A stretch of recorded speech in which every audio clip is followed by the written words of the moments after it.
మీకు ఓపుకున్నన్ని కేసులు పెట్టండి, ఓపుకున్న రోజులు జైల్లో పెట్టండి. మీరు ఎప్పుడు సంతోషపడతారో అప్పుడే కేసులు పెట్టడం తగ్గించండి. నేను ఒక్కటే చెప్తున్నా, నేను పైరవీలతో రాజకీయాల్లోకి వచ్చినోడిని కాదు, పోరాటాలతో రాజకీయాల్లోకి వచ్చినోడిని. 1988 వైఎస్ రాజారెడ్డి గారు నన్ను దగ్గరికి తీసుకున్నాడు విద్యార్థి నాయకుడిగా ఉన్నప్పుడు.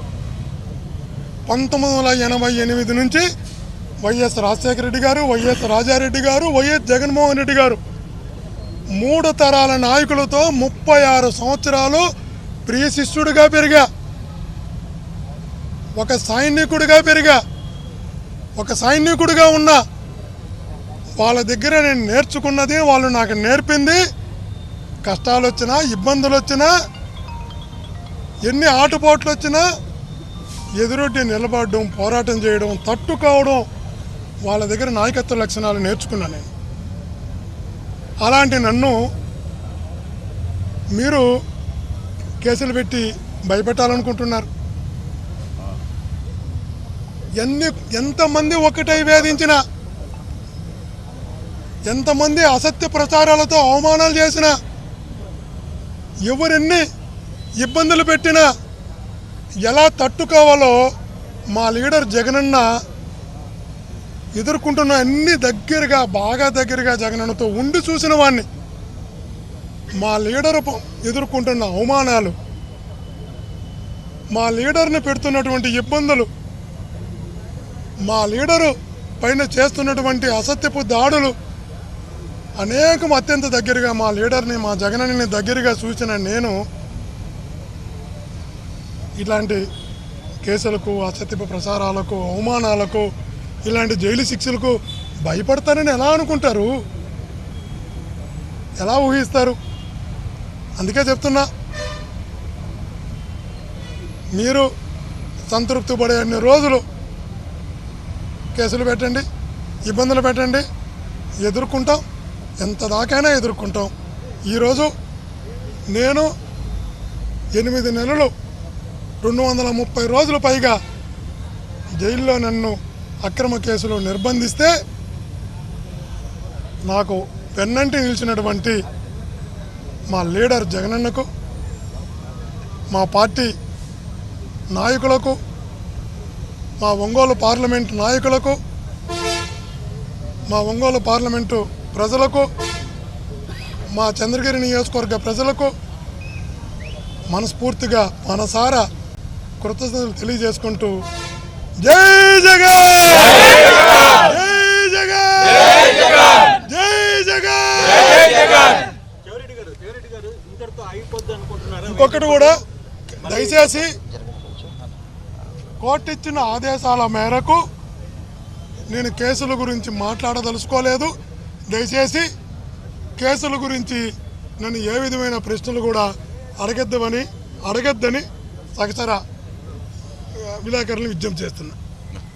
కేసు గురించి కాదు, ఫర్దర్గా ట్రీట్మెంట్ మళ్ళీ మీ మీద ఇప్పుడు ప్రతిసారి సఫర్ అవుతున్నారు. రాబోయే రోజుల్లో కూడా ఎలా ఉండబోతుందో, ఇంతటితో ఆగుతుందని ఏమన్నా అనుకుంటున్నారు? అది కాలం నిర్ణయిస్తుంది, కాలం సమాధానం కూడా చెప్తుంది.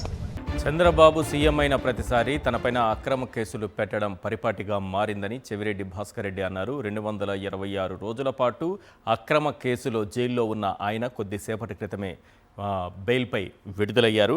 గతంలో 2014-19 మధ్య తనపైన 72 కేసులు పెట్టారని కూడా ఆయన అంటున్నారు. అదే సమయంలో తనపైన పోలీసులు ప్రదర్శించినటువంటి దాష్టికాన్ని కూడా చెప్పారు.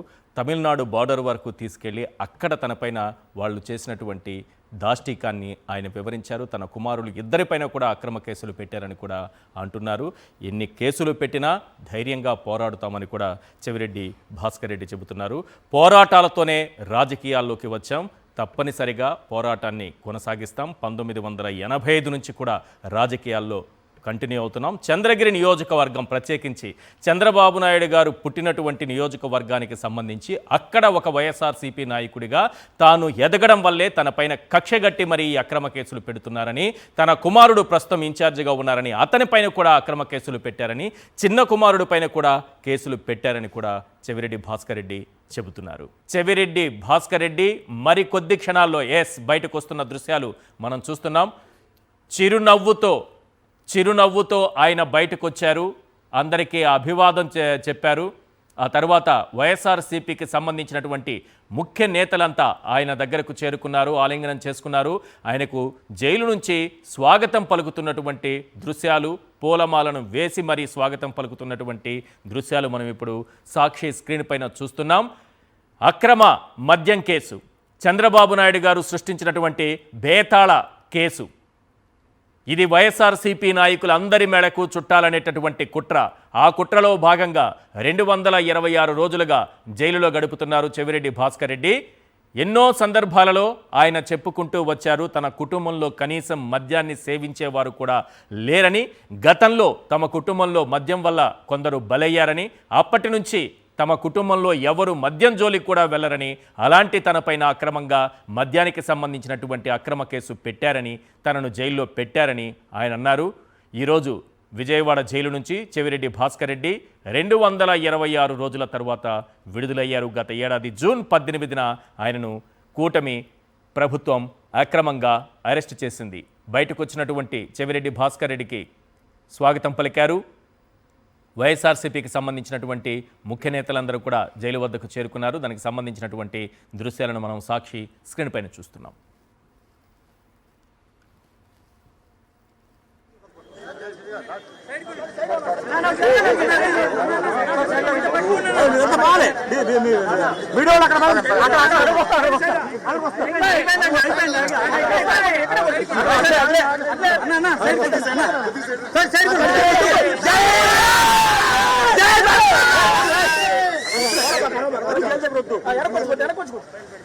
ధర్మం గెలిచింది.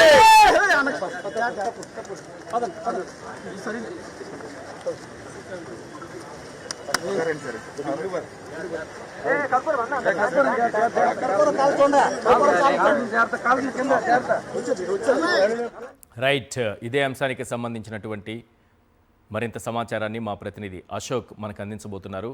అశోక్, మీ దగ్గర ఉన్న అప్డేట్స్ ఏంటి?